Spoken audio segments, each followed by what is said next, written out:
పల్లీలు వేయించి మిక్సీ జార్లో వేసుకోవాలి. పప్పులు వేసుకోవాలి.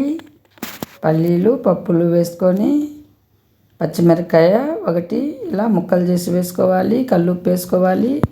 మెత్తగా ఇలా మిక్సీ పట్టి వాటర్ కొన్ని నీళ్ళు కొన్ని వేసుకొని మిక్సీ పట్టుకోవాలి.